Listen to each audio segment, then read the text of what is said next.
And again, here we are with no intro. What the?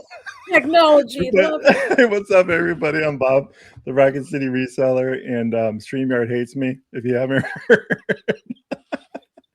So unprofessional, Tim. We have a special Listen, guest. it's okay. It's okay. You got me on, so I most people mean, would say I'm probably not very professional, but I feel like I I've do my arrived. best. I'm gonna feel like I've arrived. All right, because I have Tim over the years. I mean, it's a thing. You know, we consider ourselves the mission control for all things reselling. That's how we frame this podcast. And we're trying to do a few things here. We're trying to be a voice for some of the resellers that are just coming up and learning. We're trying to do that and be partners in the community of practice, if you will, and try to like move the needle for a lot of families that might be struggling regarding financial goals. So that's kind of where we're coming from this year in our podcast. It's a new podcast. We started in January. I get to do this thing with Tennessee Treasures, Ellie, and I also get to do this with She Shed 244, Ashley. Some really good friends I met on the Whatnot Trail. So I met a lot of great people in reselling, and I get to meet one more great person in Tim over the years. Let's talk about, I'm going to give you a little bit of an intro. All right. I've been practicing. Hopefully I remember everything. All right. So Tim over the years reselling, Tim over the years sports, Awthentik and The Beard, Reseller Information Network, and no bangers. Yes. Did I miss anything, Tim? I think that's everything. Oh yes, no, that's everything. That's everything. You had me double thinking. I had to double check. This is what we like to call prolific. Yeah, I do have my hand in a lot of cookie jars. I do love cookies too, by the way. I'm a big cookie guy. Well, I heard you say something on I think it was No Bangers. You said something, or no, it was Reseller Information Network. You mentioned something about food. Yes. Oh yes. We'll get there in a second. I do have. So I have a food page also called Married with an Appetite. There you go. And so we just started that on Facebook, and on Instagram, somebody already had that. So it's Married with an Appetito. So my wife is half Dominican. So it's a lot of Dominican food on there. Sub. Yeah. I'm a huge like I love food. So like there might be random times throughout the podcast where I talk about food. So just that's a fair warning right there.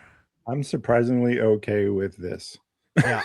I think we're all good with that. Yeah, I literally walked down. So like I just moved and I walked down the street and there's like a nice little Latin market down there. I went down there and we picked up some bag of plantains, came back home and made some tostones. So yeah, so it's I can't hear you, Ellie. Yeah, we can't hear you. No audio. So Ellie's just like, my people. I'm ad-libbing. But yeah, that's so I did just recently start that page too. But yeah, I do all of those things. And it's a lot. And obviously, like as far as content creation goes, I'm kind of like my main picking channel is the one thing that I have kind of let fall off a little bit. But like I have like 3 hard drives of footage, and so we just moved. The boy just turned 1, so like now I'm kind of like getting close to like getting that channel off the ground again. What's crazy is I got an email yesterday and they were like, congratulations on 6,000 subscribers. I'm like, what? And then I went and I looked and I realized that I put out a short of me finding these uranium glass mugs at the thrift store, and it's like got like 38,000 views and like a massive amount of subscribers from that short.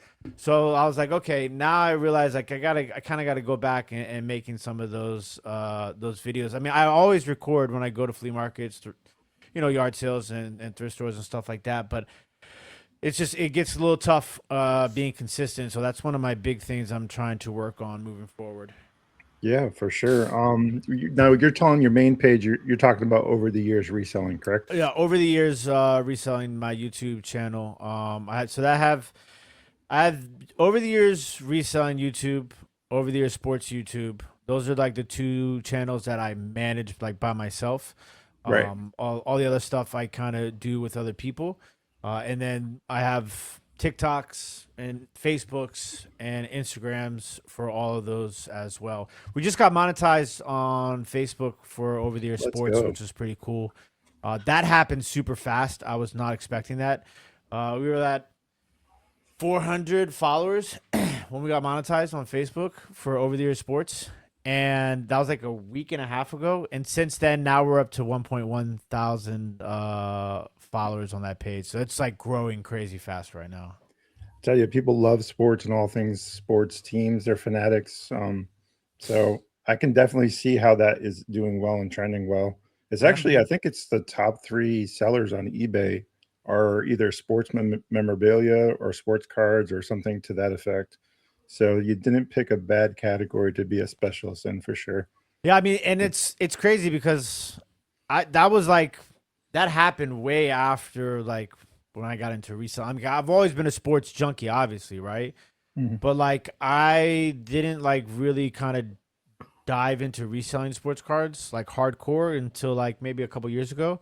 But like my main thing and like what most people in the reselling world know me for is for glass. So like, Yeah, it's one of those things that I was just like, so he's a spectrum. Like from glass, you wouldn't expect that right away, maybe from your yeah, sports no, content. trust me, I get that a lot. A lot of times Yeah. people are like, you know, it's always It's an funny array.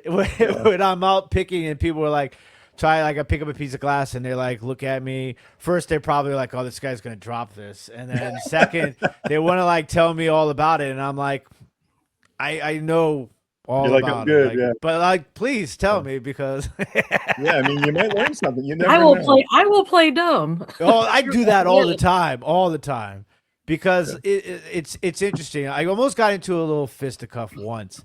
We were picking. I can't remember where we were picking. It was either in West Virginia or in Virginia. I think we were in West Virginia. And I picked up this mug, and the guy started going off and trying to tell me that the mug was Fire King. And I was like, you know, well, and obviously politely, I was like, oh, no, this is actually Federal glass. He's like, no, it's Fire King. It's got an F on the bottom. And I'm like, dude, this is a Federal glass. This is an F inside of a shield. It is not Fire King. And like the guy was like super upset, and I'm just like, okay, I'm not gonna fight you, buddy. Yeah. You know, I wish Yeah. I had it. Sometimes I'm really bad at this. Where like because editing is so like crazy, where you have to like, you know, you don't want to have to edit through so much footage. But like sometimes it's just like you just have to be recording at all times, right? Just because sometimes I miss stuff so much, and I'm just like, I get home and I'm like scrubbing through the footage, and I'm like, another thing I'm really bad at doing is like I press record thinking I'm recording, but I was already recording, so I stopped recording. And said like vice versa. So like sometimes I go, I'm just like, oh my god, and it's just like me walking into a bathroom, and I'm just like, this is definitely not different going to make it YouTube. to the YouTube page. Yeah. That's hilarious. So Tim, let's rewind a bit and let's go back to the beginning, okay? So before Tim was a reseller, how many years have you been reselling? You know, what did that look like before you met your beautiful wife and all the things? Where was Tim then? How are you, you know? Let's talk So about that. like let's see where I want to start and make this not like a whole, you know, 3-hour movie here. But I was I was I was an addict. So that's something I've always been pretty upfront about. In May 22nd, I will have 15 years clean. Hell yeah, let's go. So yeah, so I was kind of, you know, on that path of I was either going to end up in jail or dead, basically. Like, and I was a big guy too. I got up to like almost 300 pounds, which a lot of people don't like correspond with being an addict and being overweight, but for It happens me, a lot, actually. yeah, it was that's kind of where it was. So so that kind of was the beginning of the change for me. Obviously, I got clean, I got sober, and it was tough. I was homeless, you know, like, and I lost a lot. I lost everything, but you know, I found my way, and then, you know, kind of got back in the good graces of my family and stuff like that. And I have a really good support group as far as friends and family go. So I'm very fortunate and blessed for that. And so as far as like going from that and kind of just working out in jobs, like I've worked in every industry you can imagine. I've had a government job. I've worked in the hair industry. I've worked in restaurant industry. I did interior design. I've done a lot of different things. And it's interesting because all those things kind of, come together and help you in reselling. And funny enough, especially with like customer service, like, like a lot of people complain a lot about, customers in reselling. And I'm like, trust me, you don't know anything until like you've worked a Friday night shift at a French restaurant or you've tried booking hairstylist on a Saturday. Like talk to me after you've dealt with those sort of people. You know what I'm saying? So, Right. So like that's kind of, I did all that. But my mom and my father were both collectors and dealers when I was growing up. And my mom got fibromyalgia, so she doesn't move around as much as well as she used to. And she asked me, I need you to help me get rid of all this stuff in the basement. So I'm like, all right, cool. So I go over and I kind of like going through stuff and I start researching it. And I'm like, okay, I think the best way to do this at the time was Etsy. So I started off as an Etsy seller first before I did eBay. I sold thousands and thousands of items on Etsy. I don't sell on Etsy currently anymore. But at the time, Etsy's fees were the best, and it had a very strong vintage buying base. So I started kind of researching. I was like, damn, there's like a crazy market for this. And then like, I was like, went on YouTube, and there was like, I found people going to thrift stores, and I'm like, yo, this is wild. Like, so then I kind of like, and I'm a sucker for like knowledge and learning. So like I started like researching, and like I have thousands of books, right, on glass and primitives and silver and all this other stuff. Just all these books. And so like I just started like going like crazy, like deep diving. And then after that I started selling stuff. And then I was like, okay, there is actually like a legitimate market about this. And so then after that, I was like, I started going to yard sales and flea markets and thrift stores. And I just was like buying all types of crazy stuff. And obviously my buying methods have changed drastically over the years, and this was probably like 2018, like 2017, around that time. But just barely before COVID, Yeah. And so then I made my YouTube channel, and I didn't make my YouTube channel because I thought I was going to make money on YouTube. I was trying to get people to come to my Etsy shop. That's what made me start YouTube. That's really smart, actually. And so after that, the ball just kept rolling. And then eventually, like, I started meeting people through the reselling community. A lot of people who I'm still friends with to this day. And so that kind of made me start doing eBay. And then next thing you know, I was selling everything and on all the different platforms. And I just picking up stuff. And so vintage clothing I got into. And so that's just kind of like where it all started. And then in 2020, I was working at a restaurant, and it was like January, and the owner of the restaurant was really awesome guy. So like I'm bipolar also, and manic depressive and ADD, HD, temporal lobe. And so like, the owner of the restaurant I was working at was also a lot of the same things I was. And he was like, and he owns his own winery, he makes his own wine, and restaurateur. And then he was like, he saw me like working at the restaurant and then doing all the reselling. He's like, you got to just do this full time. And then at the time, my wife now was my girlfriend, and I kind of was like ran it by her, and she was supportive of it. And so I just went full time. And then next thing you know, then like 2 weeks later, COVID hit. And so I was like full-time reseller, content creator, and here's COVID. So like it's been a tricky ride, and I'm like still to this day, every single day, I'm struggling with a lot as far as reselling goes, and I'm not where I want to be. But it's an adjust and adapt learning like constantly, because I'm never going to be one of those people who thinks they know everything. And I think that that's a good thing, like with the way that I go about life is like if it was easy, like it wouldn't be make any sense, you know. So like now I'm kind of just like learning every single day, trying to do new things and stuff like that. And you know, live selling was a crazy point. Like a lot of things I do early and people think I'm crazy. So like, I was an early adapter on Whatnot.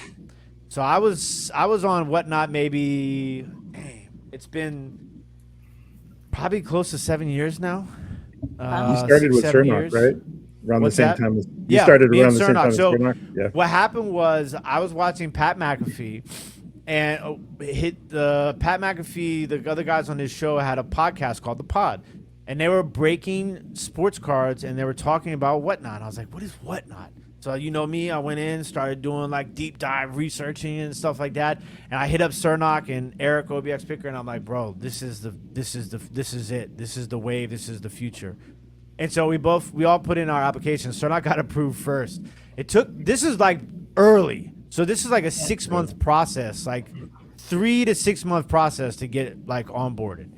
But at the time, I started off in the vintage clothing category. It was us. Like you pretty much could schedule a live, and there would be nobody else live at that time. People were kind of just scheduling lives around each other, and not at the same time. And so that was like, you know, that was when it was like dollar shipping, and like, you know, like Whatnot has changed drastically. Obviously, it's not what it used to be, unfortunately. I think that.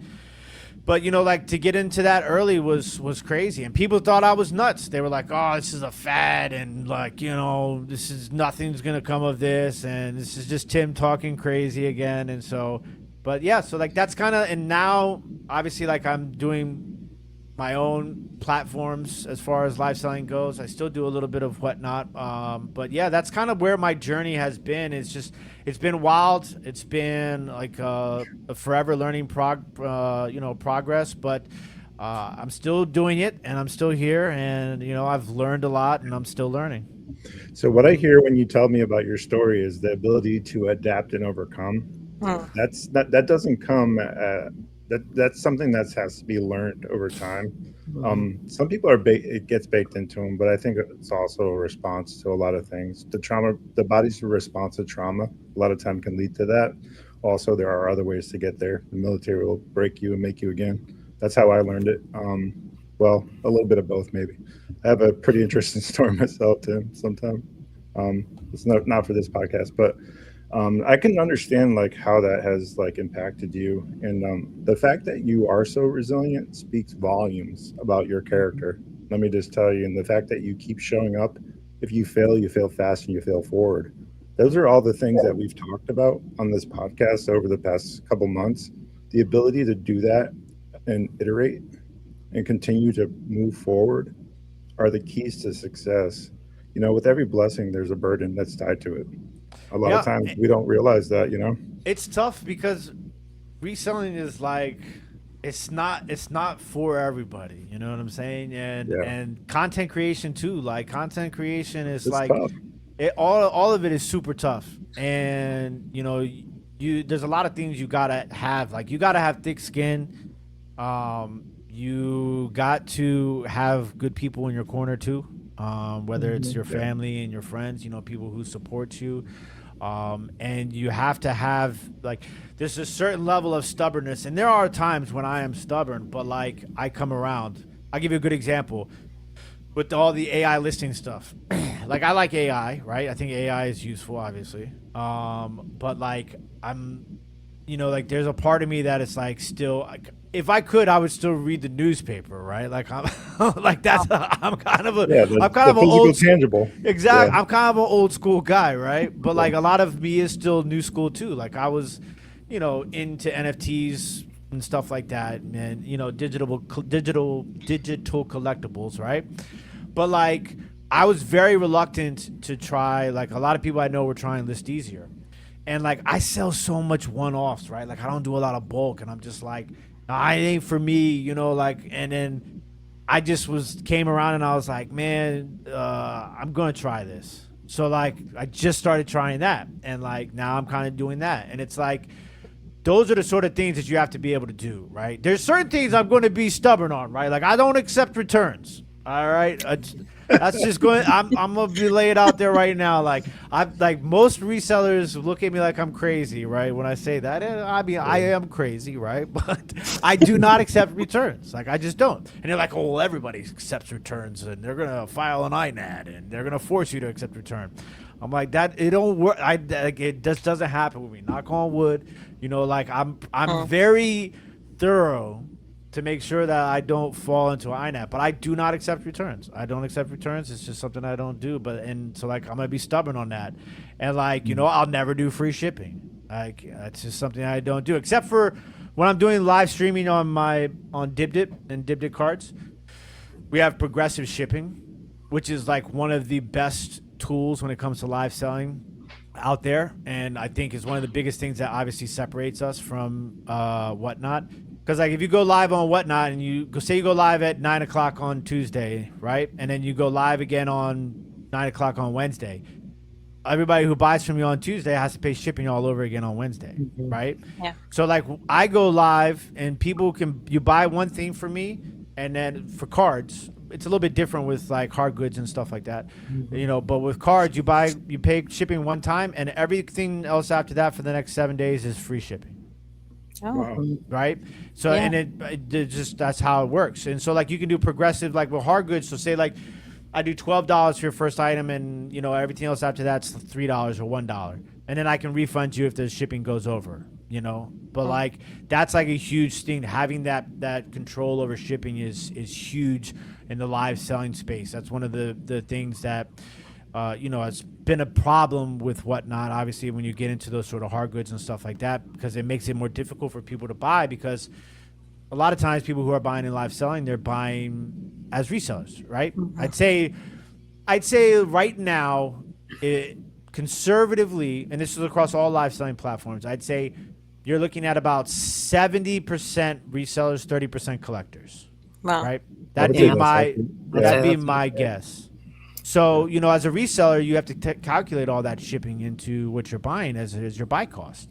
Right. So it becomes a lot more beneficial to resellers when they don't have to worry about shipping as much, obviously. What's your presence over there? Is it over the years?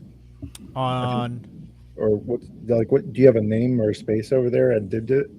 So I am on Dibdit, I'm an admin. Okay. So, and then Dibdit cards, I'm an owner. Oh, okay. So it's two separate platforms currently right now under the District umbrella. But that was one of the other things too. We were Resale Information Network was one of the first to have a district. Before Knickknacks, before Vamp, before Dibdit, there was Resale Information Network. Once again, like just like we're taking a leap of faith, right?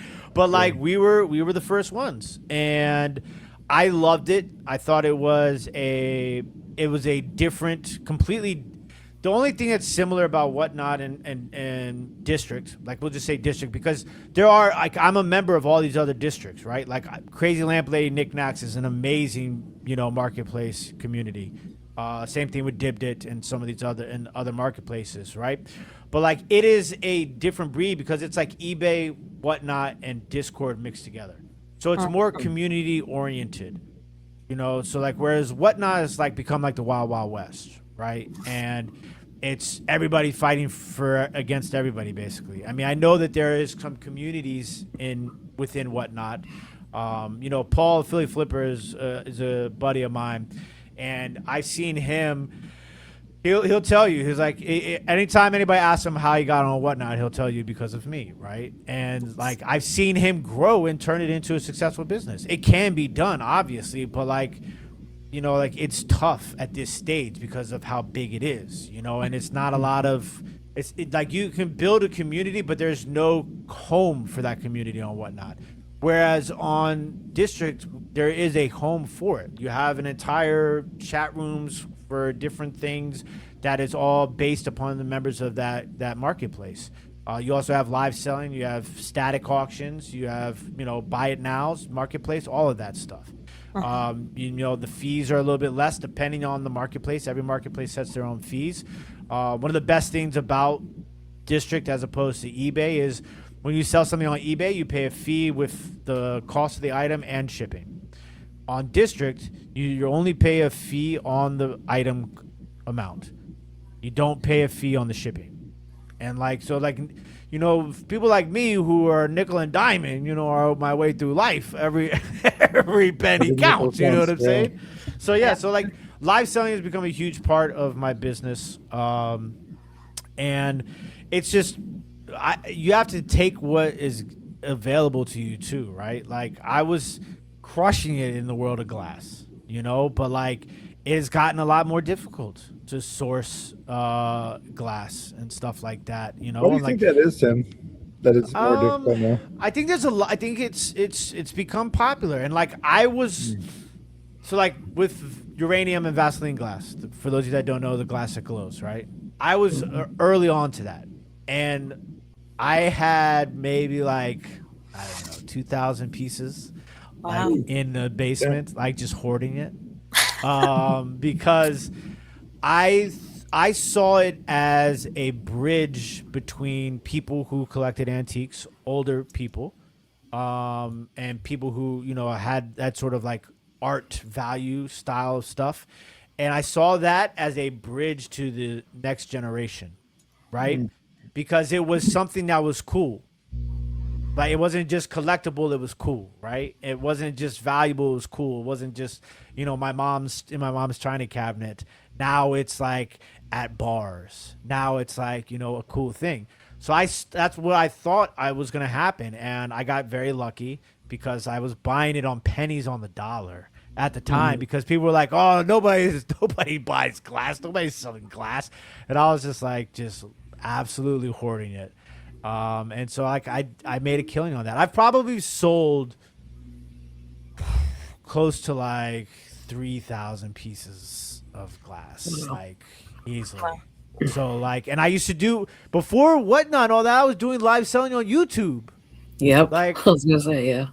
Yo, that was crazy. Like those were the crazy. You got a question in chat, or actually maybe even a statement, Tim, if you want to look at this one. The online auction challenge is finding a lot of quality inventory at a good price. You have to be able to string together show after show. Exactly, 1,000%. Like it's interesting because reselling is all about the buy, right? It's all about the buy.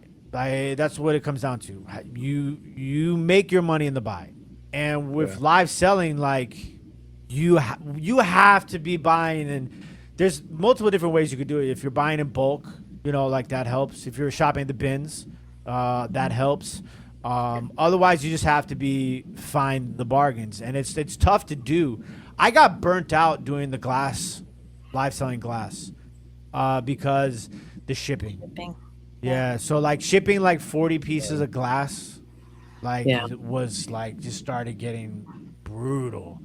And so like then I was like, okay, well, I'm gonna focus on like smalls. Paperweights got super popular. Like I would do that for a while. But Jimmy's right. Like it's tough to consistently be able to go. That's why it's easier with cards, because I go to a card show on the weekend. I can buy 200 cards like it's nothing, and I could sell those 200 cards in 5 days. Max. Yeah, let's talk about that for a second, because you just mentioned you had Rob on. I think it was Rob, right? The Boston card picker. Yeah, Nick, the Boston card Oh, hunter, Nick, yeah. sorry. Yeah. So you just had him on, and he mentioned something on that podcast about having his cards signed in a way to increase revenue. Can you speak to that a little bit? Yeah, so idea. He does what's called, there's an acronym for it, and I can't remember off the top of my head, but it's basically autographed through the mail, TTM. So, you know, you can send stuff through the mail to athletes, and in his case, he even showed where he had a Garbage Pail Kid signed by George Costanza. What's his real name, though? Is that his real name? No, that's not his real name. That's his character name. I was going to know, but I couldn't remember. Yeah. We're just going to say with Costanza for now, right? Yeah. So he sent in a card to him and got it signed, right? And then got it graded.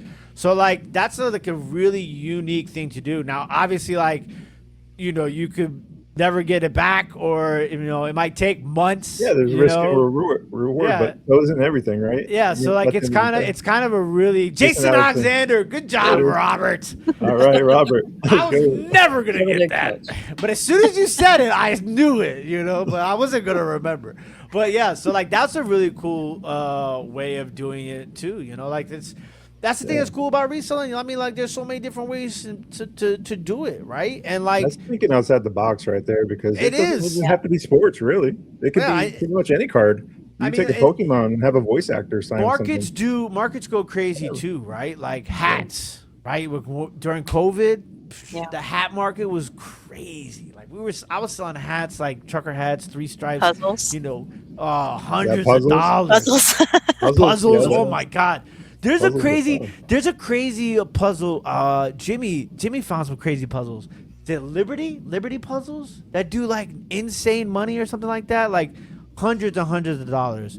So for me, like, that's the weird stuff too, is that like I don't know plush at all, right? I don't know plush at all.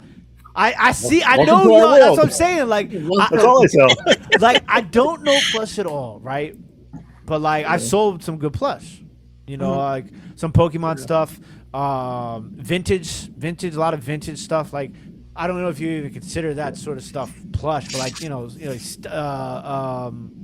Stife, stuff like that, like the German. Yeah, sure. And like, but like, I see that stuff all the time, and I'm just like, man, it is such an intriguing world, right? And then I'm like, so my mind goes, okay, like, at what point do I buy plush?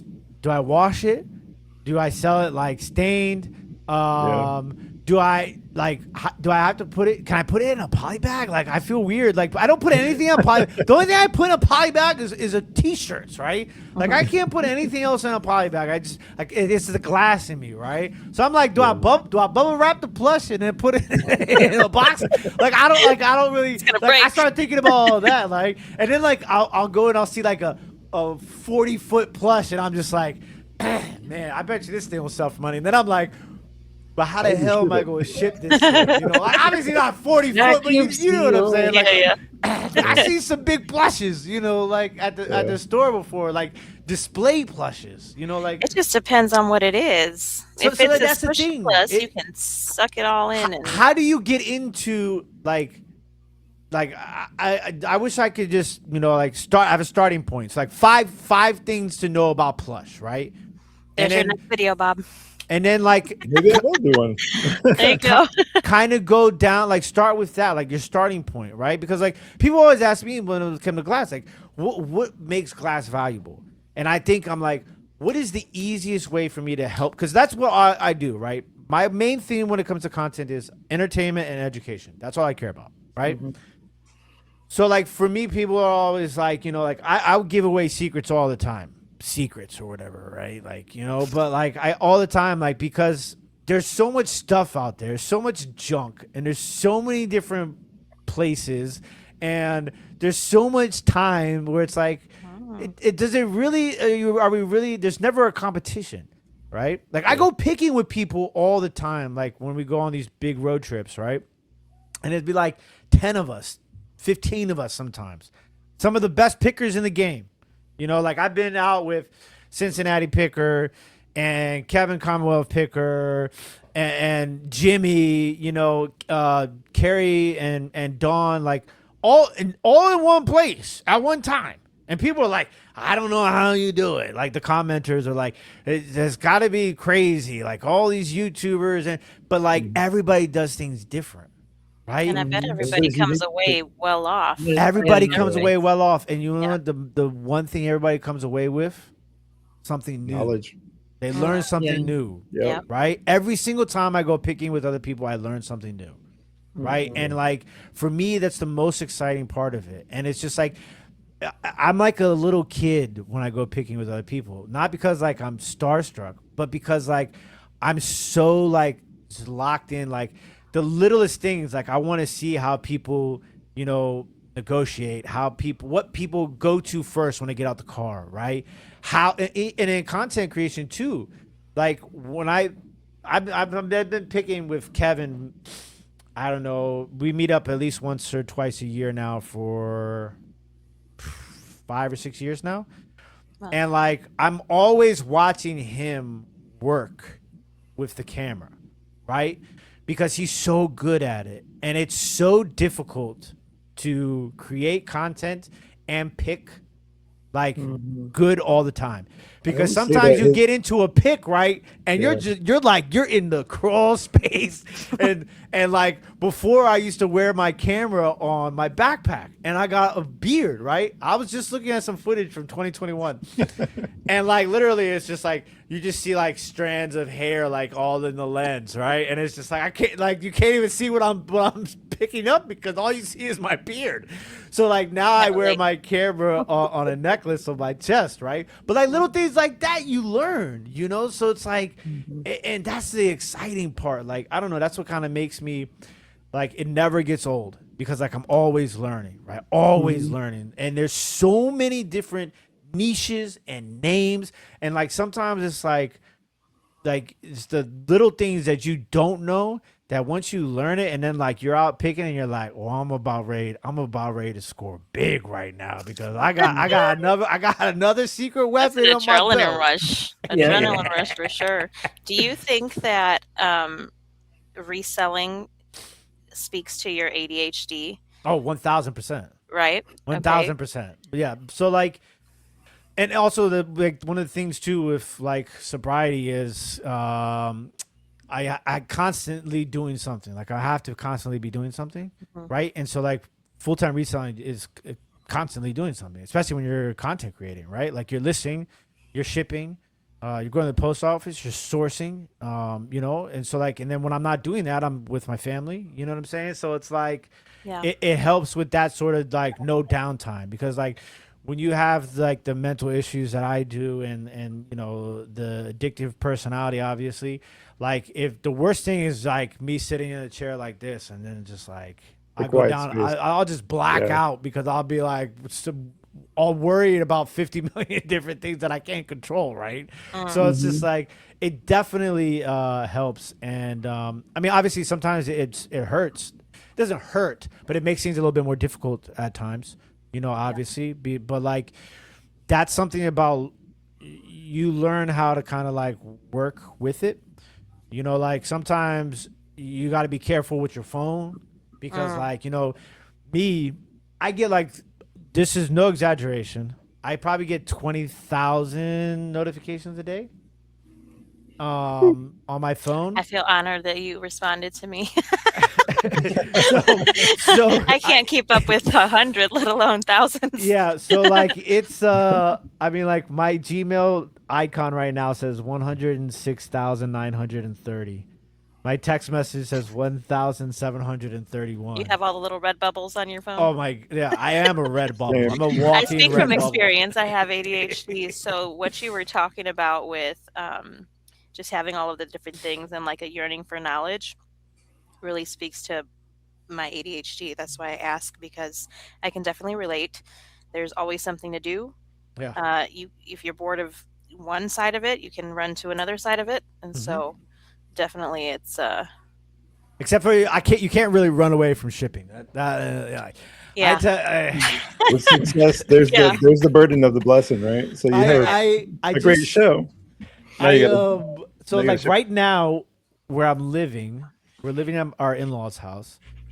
We've rented out our own house, but I have my shed still on the property, which has my so I keep like all my smalls, my cards and jewelry and stuff in my office at my in-laws' house, and all my hard goods at our old property, which is I live in DC, so sometimes it takes you 20 minutes, sometimes it takes you an hour and a half. Okay. So to get 5 miles, by the way. Wow. Yeah, it's the worst. I've been in a lot of places. California is pretty bad, but it's a different type of traffic. That's like highway traffic, right? Like this is like congested city traffic, right? Yeah, I was gonna say my brother lives in Virginia and right outside, so absolutely, yeah. I had to drive over there today and pack, and it's like I had to pack a Macintosh, the original. you Apple sold computer. it? Yeah, I sold it. Nice. I sold it in like 4 days. Woohoo, let's go. That thing was 200 nice. $240. So that was $20 to $240. But like that was like, it's not fun. It's not fun. Like then like I'm a a weird guy with boxes too, right? Like, and I'm sure that has to do with all my mental stuff. So like, I thought I had a box, right? And I put it in there. I had the keyboard and the mouse taped together after being bubble wrapped. And I put it on top of the computer and I put it in the box. And I'm like, okay, I got another box. It's the same size as this box. I'm just going to put it over top of that box and then fold it over, right? And the box was like 2 inches smaller than the other box. And I'm just like, oh, this is a good one. So now I'm like panicking and I'm like sweating and I'm like going through all my broken down boxes and I finally find one and I'm just like, tape everywhere and all the corners and everything like that. And I finally got it. And now I'm like, I got to print the label tomorrow morning. And I'm just like, in my mind, I'm like, I think I got it to a good size where it's not going to break my back, for how much I charge shipping. Because I do flat rate shipping. Oh, okay. So I charge $50 flat rate shipping for that. How'd you do, Tim? I don't know yet. I gotta find out tomorrow morning. I'm gonna print the label in the morning, but I think it's going to Atlanta, so it's not that bad. Good. Yeah, right? So like most likely it'll go. It's probably right on that line between UPS and Ground Advantage, but most likely I think it'll probably go UPS. You should be good. Coast to coast, you should be fine. Like on the East Coast, you should be okay. I mean, but listen, we're about ready. Things are about to get crazy here in 13 days when they get in that surcharge, the fuel surcharge to USPS. It's gonna hurt a lot of resellers, man. It really is. They've done so many upcharges recently, and it's been slow for us for April. I don't know how things have been for most other people. But listen, this is my thing. Is I never look at things as slow or not. Drop right? some wisdom on us, Tim. Never. I never ever think about it like that, right? Because that's why I do all the things that I do, right? So I get a little bit of money from content creation, right? I'm not making a lot of money, but when I'm on my game, I can make like $500 a month in content creation, right? Ooh. Damn. And then, but I live sell. I do live selling. Is like this is the other thing too. Like I do Uber Eats too. So like when I go to the post office, I turn on my Uber Eats because I'm going to the post office, right? So then I get like a $20 delivery.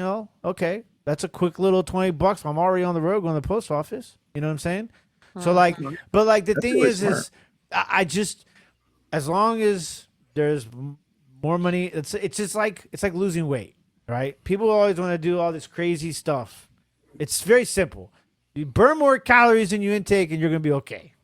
That's the way I look at it, right? So like as long as move your ass is basically what I'm saying. as long as more money comes in the day than I spend on the day, then I'm okay, right? Like it could be worse. You know what I'm saying? Like so for me, and then like summer slowdown, like I hear that a lot too, right? Like I don't believe in summer slowdown, right? Like that's a hogwash. This is the thing. It's not like we could sit here and make excuses all day long, right? And blame other people, right? I never do that. I never blame eBay. It's never eBay's fault. If something is not going right, it's my fault, right? Like I take full accountability for something not selling, right? Because I didn't list it. It's not eBay's fault they didn't list it. It's not the people who are buying stuff. They can't buy it if it's not listed, right?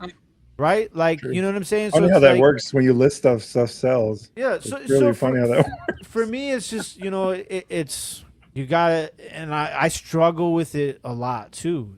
Just because my biggest thing I'm always trying to figure out like my time management.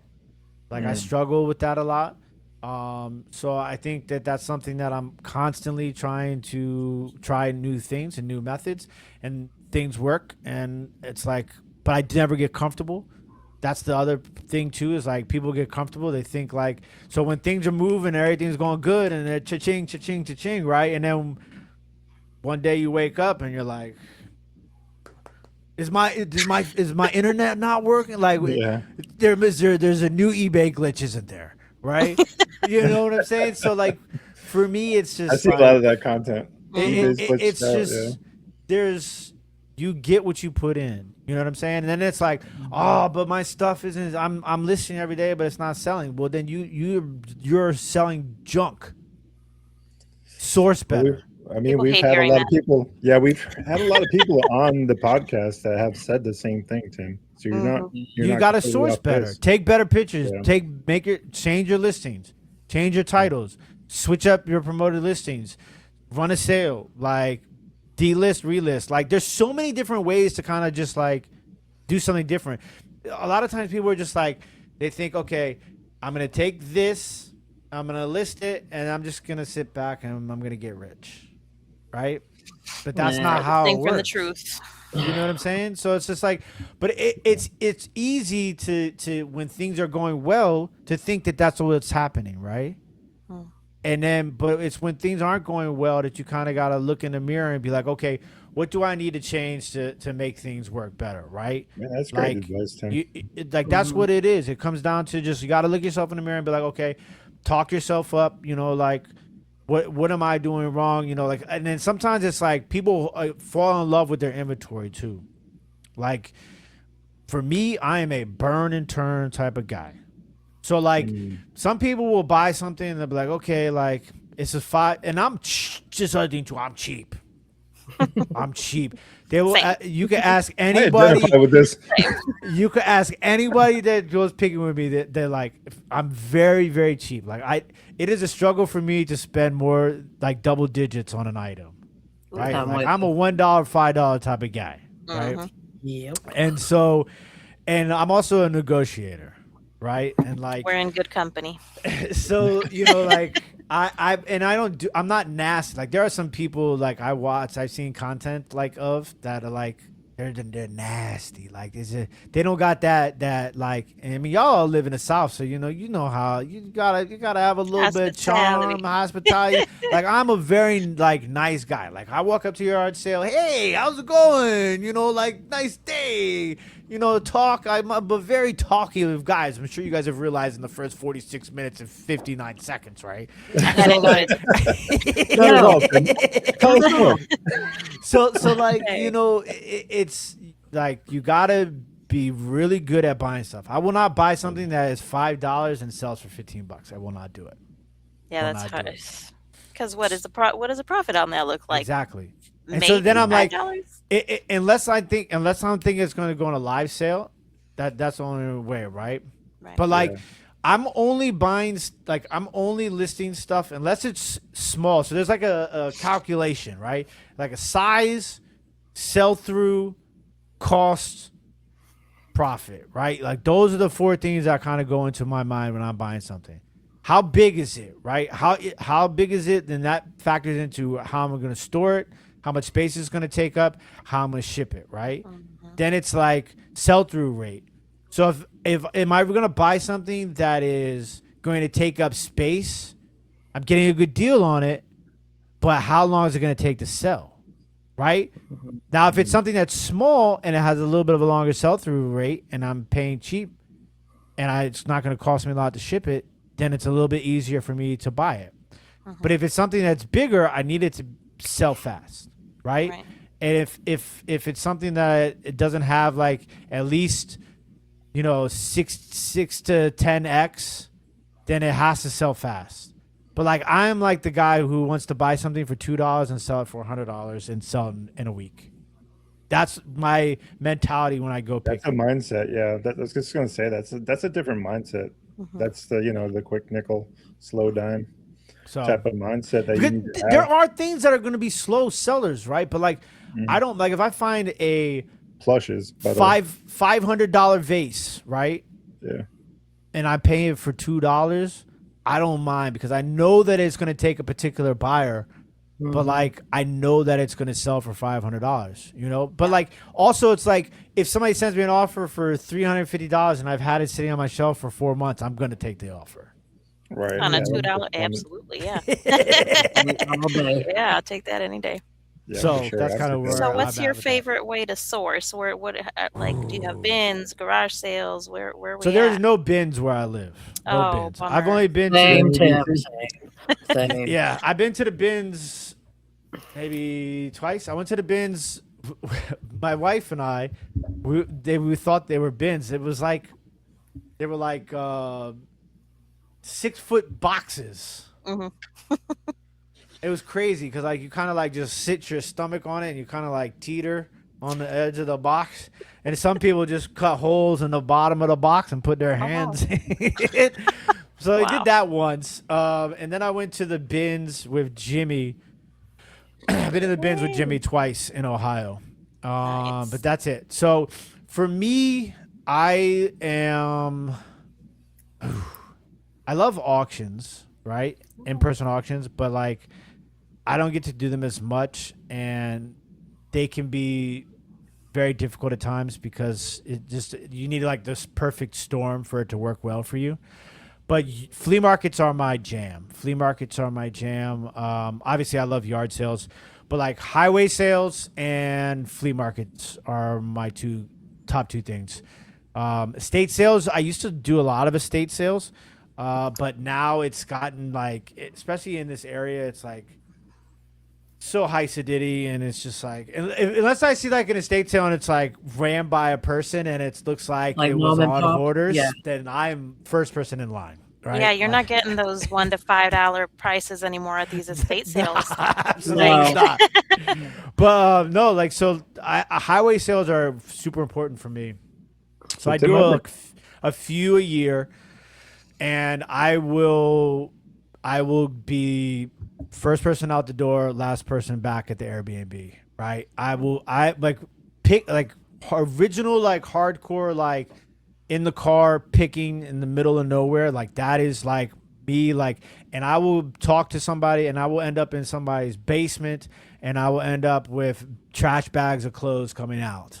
Right. Wow. Like I like that sort of picking is like my jam. And then like flea markets, I love too, just because the flea markets, you get a nice, it's also about volume for me. Like I need the volume, right? Like I hate community sales. Community sales are the worst for me. I hate Really? community sales.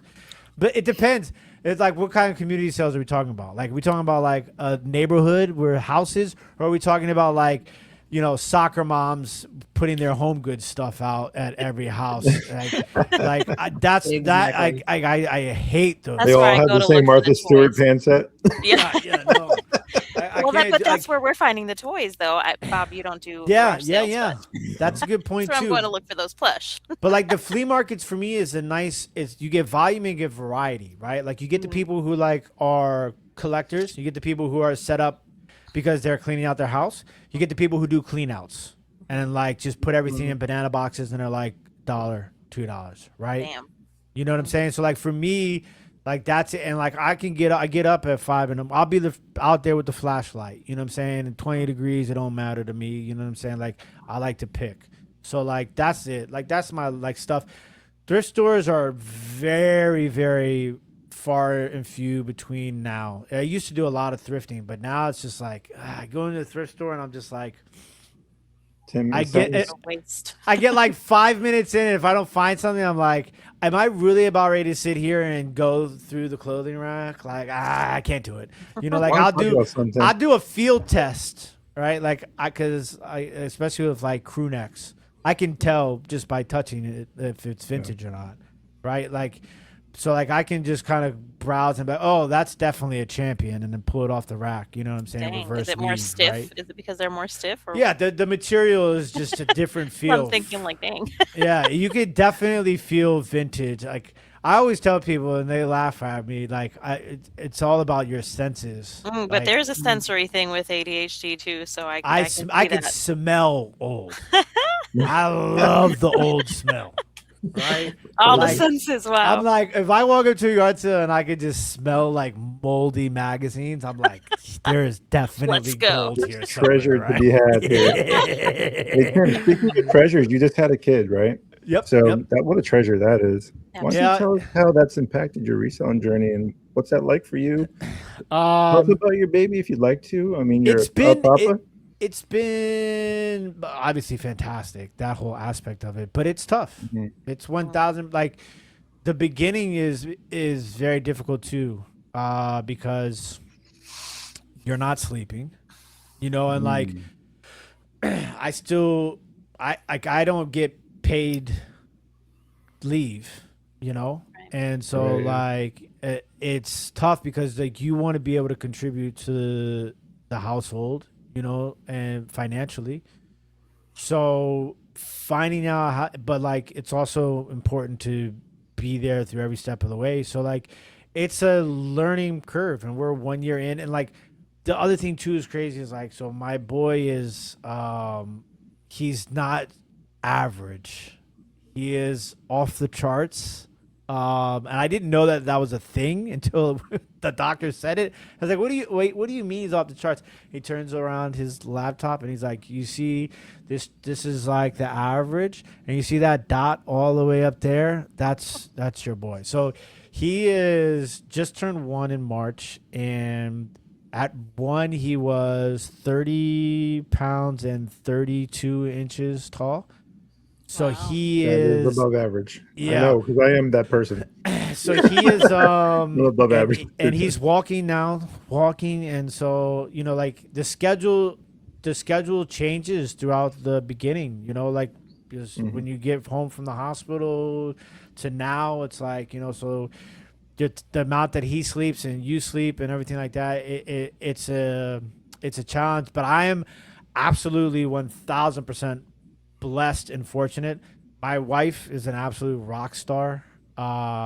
She is, and I'm not just saying that obviously because she's my wife. Like I thank God every day that I am fortunate enough to, be in love and married to and have a child with this woman because she is that amazing. So I'm lucky, right? Because and we have a great family. So my wife is half Dominican and half Ghanaian.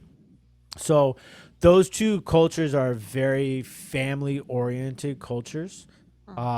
So the amount of help that we've had throughout this process from the families has been tremendous. And my younger sister, she's got 3 kids. So like, she's been helpful. And my brother-in-law and his wife, they have a kid too. So like, we got very lucky to have the tribe that we have, and I thank God every day for that. There are times obviously where my wife wants to kill me, and I rightfully so. So like I don't know what you mean by that. but I Looked over his shoulder. It's a level of communication, and you kind of learn how to do certain things. Like I get up and as soon as the boy gets up, I get up and I get the milk ready, and I try to make my wife a cup of coffee, and then she'll be with the kid, and then I'll work. And then if she has a meeting, because she works from home 4 of the 5 days, so if she has a meeting and she needs me to watch the kid, I'll watch the kid. If she needs to go out and do something, we work it out, and like obviously it changes as time goes, because some days he's sleeping, taking 3 naps, and now he's taking 1 nap, right? And then now he's walking, so it's not like he's just sitting in the crib watching Miss Rachel, So it's like and thank God for Miss Rachel, right? Thank God. Miss Rachel. Seriously, if there is one, like, who deserves a Nobel Peace Prize? Miss Rachel. Yeah. I'm going to nominate. That is my nomination for the next Nobel Peace Prize, Miss Rachel. Speaking of nominations, Tim, this is the time of the show that we do this thing where we call I know, and out. I've been thinking about it for Tim, a week. Now's your chance, Tim. Over the years of everything, who would you like to see on Launchpad Reseller Podcast? Let's go. So can I nominate like 5 people? Ooh. It's never happened. It'd be a first. Okay, yeah, then I'm gonna do it if it's never happened. That's what I do. Never I do happened, so. everything that has ever happened once never happened before. You got that right. Okay, so because I got a list of people. There's a lot of people that I love and I think are beneficial, to this community. And so I will say I will go ahead and nominate. I'm going to nominate. I don't know if any of these people have been on here. This is episode 15 or 16. 15. Okay. 15. Yeah.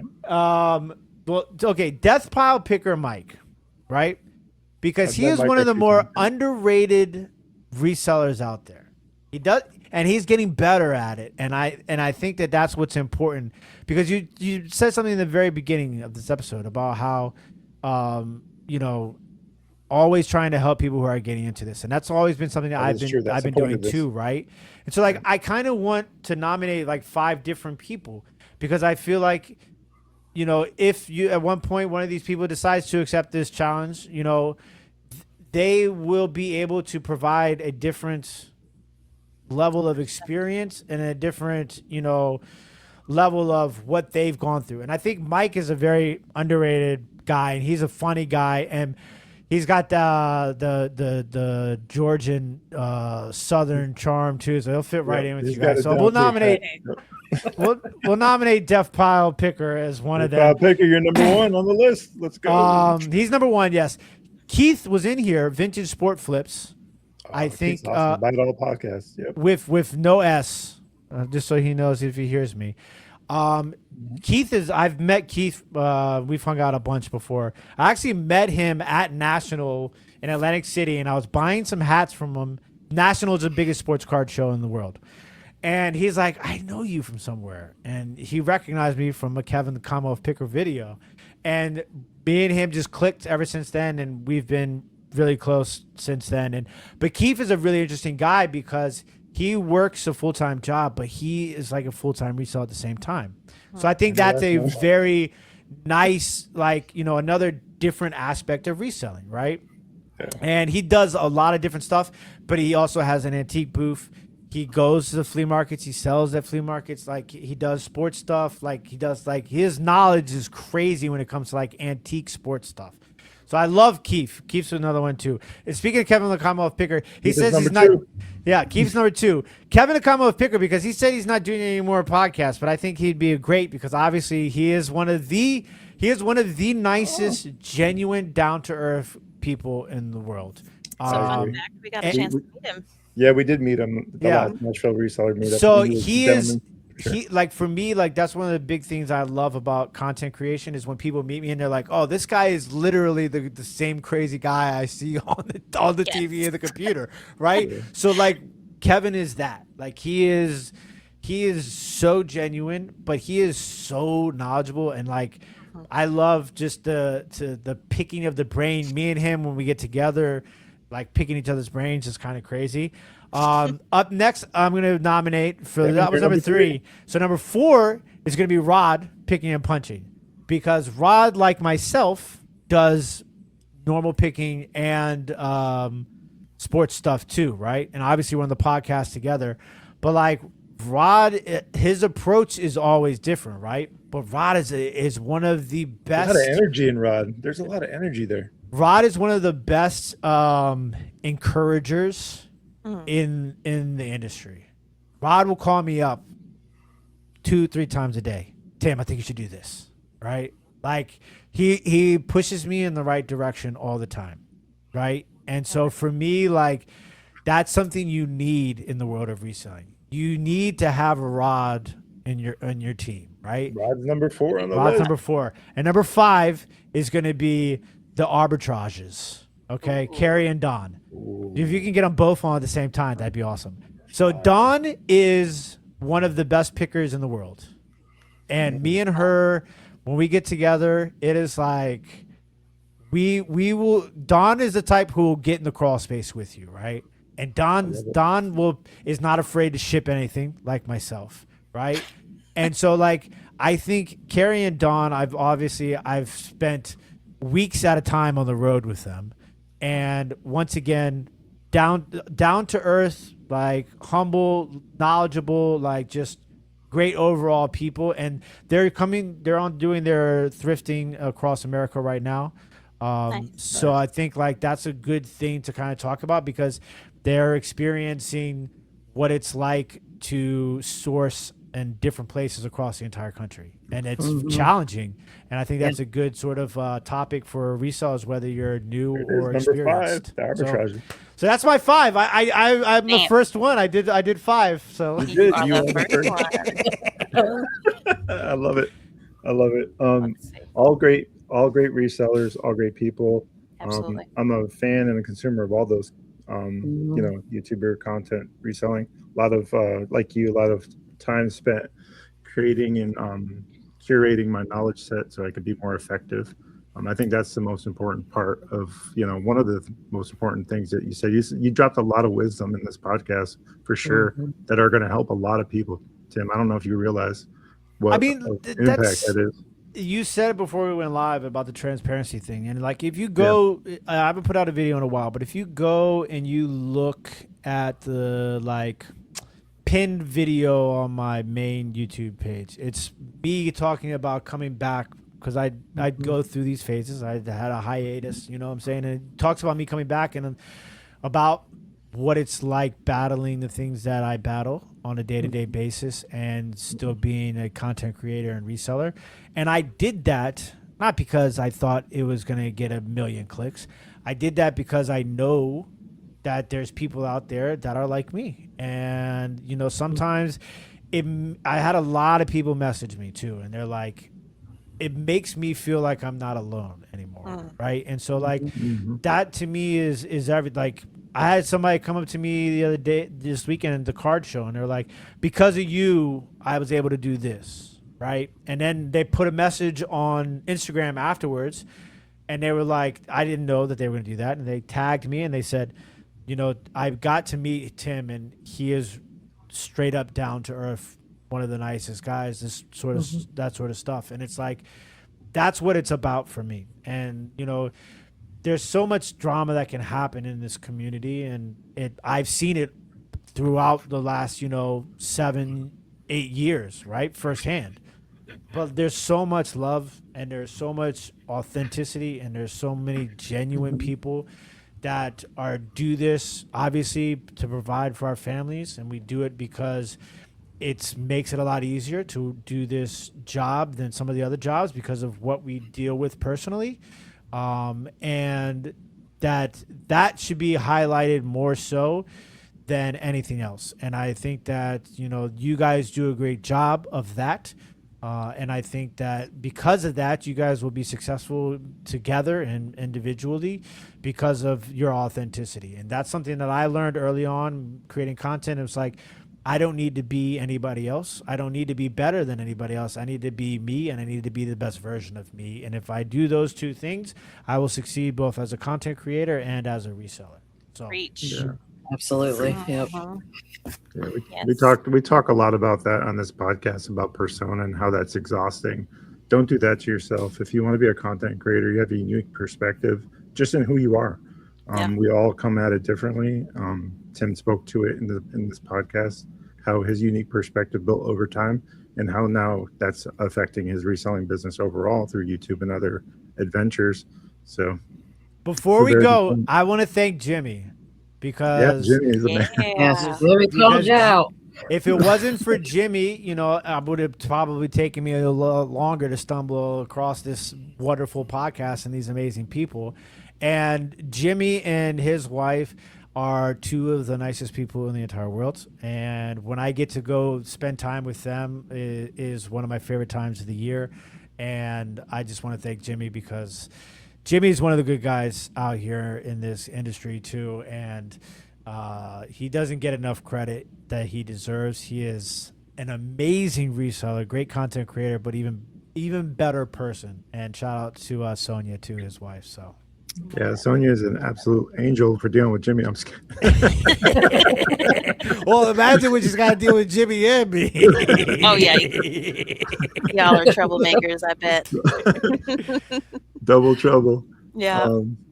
So this is normally the time of the show where we ask questions. And there were a few during the podcast that came up. So I'm not sure if the individuals are still here, but we're going to pick a few select questions for you to answer, and we'll go from there. And if they have to see it in replay, hopefully they get to hear your response.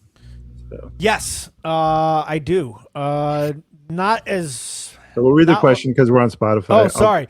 Sorry. My bad, Spotifyers. I love you guys too. Yeah, okay? Spotify. Shout out to the Spotifyers. Okay, this is coming from Zelda Bot. Oh, Zelda. This is always my favorite part. Zelda Bot with Love. It's like trying to figure out a customized license plate at a red light and figuring out. Correct. Yes. Yes. So they asked, do any of you ever find trading cards when hunting? So I do occasionally. A lot of times it's not worth buying because a lot of times people think that they have $1 million in sports cards when they have like $5. But there are occasions that you like strike gold. We were in Tennessee in the middle of nowhere. Middle of nowhere. And this is a very nice elderly lady. She sets up every year on 127, but it's like off the beaten path. Like it's not like on the 127. I want to say her name was like Grand Honey or Honey Grand or something like that. I can't remember. But anyways, we were there and we were in a shed and she had a Ziploc bags and it was like single cards, like 1950s baseball cards. So I bought like one or two and then Kerry came in and he bought like one. And so we're walking back to the cars and this is like Jimmy actually filmed this encounter. And so we're walking back to the cars and the lady yells, this is probably 4 years ago. She yells, hey, do you guys want to see some more sports cards? And me and Carrie look at each other and we're like, sure. And she brings out a shoebox. I mean, Hank Aaron's, Willie Mays, Johnny Unitas, Sonny Jurgensen, like all types of stuff. And so we just split it between me and Carrie, did like a little draft, and we just, instead of like, once again, just goes to show you can pick with other people. So we just kind of split it and yeah, we made out pretty good. Yeah, we made out pretty good on that one. But that's like, one of those stories that just doesn't happen all the time. But yeah, and then what's the other thing too is you just always ask. That's the biggest thing when you're at yard sales. Always ask. There's nothing that can be harmful. Just don't be like weird about it when you ask. Just ask like in a fun, nice way. In a general way that you would normally. Yeah, hey, you got any? Don't be like, hey, you got any 1952 Mickey Mantles in your attic? Like, don't be one of those people. Just be like, hey, you wouldn't happen to have any sports cards laying around you're trying to get rid of. That right? brings a good point. Do you have a card where you hand out when you're picking? Like, no, hey, I don't. I'm a collector, and if you got more stuff, nothing like that. I don't. I used to. I thought about it, and I think maybe we will revisit that. At some point, but I don't source out as much as I used to, which is why the highway sales are so important to me because I kind of load up for a couple of months. Yeah, that's a good approach for sure. When you don't have a lot of time, you can make a big impact in one of those for sure. Picking up along the way. Oh, I will fill my trunk, my car, my seats, everywhere. That is See, awesome. my problem with the trading cards is I don't know what I'm looking for. So I picked up I think I paid like $70 for a bunch of Pokemon cards. And as I started to learn more about them, there were like some Japanese cards, a lot of hollows, just tons of basics. Yeah. Even with Pokemon cards, I really don't know what I'm looking at. I know nothing about Pokemon. That's one thing I don't know. I don't know anything about any. So don't feel bad about that. I consume a lot of Pokemon content, and I still don't know. I'm learning. But I'm very interested in it. I know Charizard if I see that. Yeah, right. Get that sucker, yeah. Yeah, my dad. Oh, sorry, go ahead. No, go ahead. I was going to say, my dad did a whole bunch of he got into baseball cards, he got into football. It was like certain teams.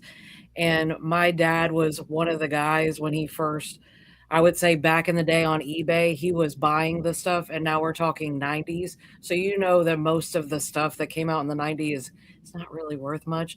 And that's what he was loading up on. And he had, you name it. I still have starting lineups. I have uncut cards. I have different, a lot of it my brother took because he's the one that did all of it, but he had so much stuff, and a lot of it, the time period, it wasn't worth money. And we have, since his passing, it has went from, it's moved with him. So they moved from Hawaii, was his last resting place, back here, but it has traveled because he was military. It traveled with us. And so we've held on to it. And then I was fortunate enough, I had a friend who was like, yes, I love it. I don't care. So he took a lot of it. And I was like, yes, if you love it, take it. That's what he would want. But yeah. But some of the knowledge, but not enough that I'd be like, yeah, I'm picking that up. No. The 90s stuff was hard. Yeah. So yeah. I just don't know enough. I pick them up when I think it's a good price. And then inevitably I sit on them because I'm never going to go through this. So I have I will cards, tell you, Pokemon cards, sport cards, like old Jurassic Park cards. Garbage pail. eBay has the scanner built into the app now. If that will help you maybe a little bit. You can just if you're feeling a little ADD-ish, you can just sit down and hyper focus into that. Oh Lord. It'd be another rabbit hole to go down. Yeah. It's one that I would like to go down, but I have to really make my brain just has to be in the right spot because otherwise I feel like I dread it. No, trust me. I've done that with jewelry before, and it's like because I want to pick out like the costume jewelry that has markings and like I know the names and like or the stuff that's like marked by like has a marking, and then like I have a box that's like just stuff that doesn't have markings, and I'm just like I don't know, this is gonna take me forever. Can I just sell it all together as one lot? Yeah, that's my thought process. I'm like, can somebody that knows come and like make me a decent offer? I don't know. I just want to get rid of it. Well, you see it all the time. You see these content creators like, I found this silver at the store, blah blah blah. I'm like, you're not even a jewelry reseller. What are we talking about here? You guys probably I don't know. Us trying to. I'm just like, what's going on? What is going on? Oh man. But anyways, so Tim, we appreciate you coming on the podcast. I can't say enough. Thank you. Jimmy Old School Flips. Absolutely. We wanted to just shout you out again. If you're not following Jimmy Old School Flips over there, make sure you're following him on all the platforms. Make sure you're following Tim over the years on all the reselling podcasts that he does and also his personal content. Tim, remind us again where they can find you on Instagram and all the places. Everybody pull out your pads and your pencils, okay? All right. Well, here we go. So on YouTube, I have Over the Years Sports, which is my sports card content. I have Over the Years Reselling, which is like my picking and reselling non-sports card related content. I have the No Bangers Sports Card Podcast with American Arbitrage cards and Rod Picking and Punching cards. Every Tuesday morning, we do a live reselling show called the Reseller Information Network. That is with myself, Eric OBX Picker, Leroy Blood, Sweat, and Sell, and Cernox Connection. And Jimmy pops on with us as well during that show because we're always all over the map. One of us might be in a car and one of us might be out on beach. You never know. But so I do that. And then during the football season, I have a football show called Awthentik and The Beard where we cover the NFC East. And on Instagram, you can find me Over the Years Sports, Over the Years Treasures, Over the Years Reselling. You can also find, I also manage the Dibdick Cards page. And also, if you like food, Married with an Appetito on Instagram. That's the one I'm definitely checking out. And then Facebook is Over the Years Sports, Over the Years Reselling, and Married with an Appetite. And I'm on Twitter at Tim Walk on Water, the number 2. Because I had the original one and then I lost my password and I couldn't get that account, so I had to make it with the number 2. And on TikTok, Over the Years and Over the Years Sports, and I think that's everything. That's awesome, man. I love it. How do you keep up? That's crazy. I don't. I try. I pretend. Oh man. Appear Social is what Tim is all about. We appreciate you coming on the podcast again. Yeah, I want to remind you guys, if you can't be good at it. We'll get you on the next one. Tim, stick around. I got a couple questions for you. Absolutely. All right. Thank you.